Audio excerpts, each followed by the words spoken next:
Saturday starting at 4 p.m. Welcome back to NTN, and here are the top news stories from across the country. Health officials around the world are tracking a highly mutated coronavirus variant. The variant is called BA.2.86, and it has more than 30 amino acid changes to its spike protein. The World Health Organization labeled the variant a variant under monitoring on Thursday. So far, only a handful of cases have been reported in 4 countries. This includes 1 case in Michigan. Scientists says it's still unclear how transmissible the new strain is or its severity.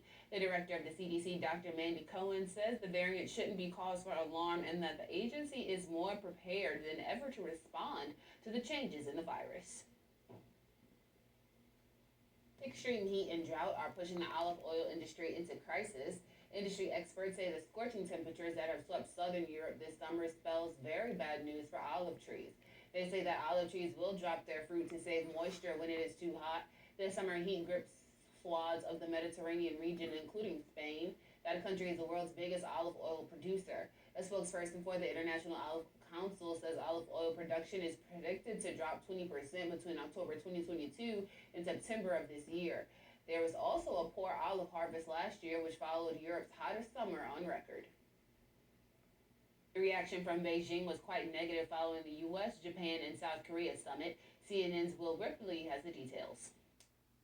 What we're essentially seeing play out right now is this authoritarian bloc and this democracy bloc. The United States, Japan, South Korea at Camp David really tackling some of the toughest issues that they're facing in the region right now, which is, of course, the rise of China, the perceived aggression by some of China. Some might call it an assertive China, but certainly a China that's posing new challenges on the economic front, on the military front, when you're talking about concerns for the self-ruling democracy of Taiwan.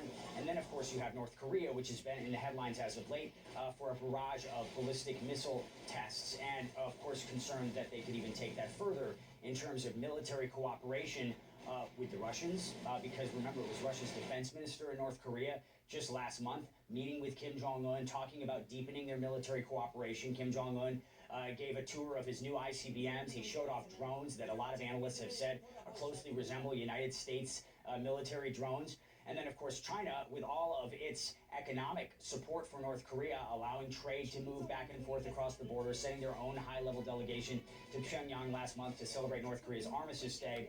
This is this authoritarian bloc, North Korea, Russia, China, and their increased cooperation, very troubling to the United States, and, of course, vice versa as well. China's foreign ministry putting out a statement talking about that, saying, and I quote here, attempts to cobble together various exclusionary groupings and bring bloc confrontation and military blocs into the Asia-Pacific are not going to get support and will only be met with vigilance and opposition from regional countries. That's from the foreign ministry spokesperson in Beijing. There has been a flurry of military activity that we're monitoring when you're talking about Russia and China warships conducting joint patrols in the East China Sea. You had North Korea scrambling fighter jets. North Korea in particular is concerned about upcoming military drills between the United States and South Korea. The North has always said that they consider those a dress rehearsal for an invasion. And you even had Japan scrambling fighter jets after seeing Russian information gathering planes. So a lot of military activity, a very tense and troubling time in that part of the world. Will Ripley, CNN. FBI's Omaha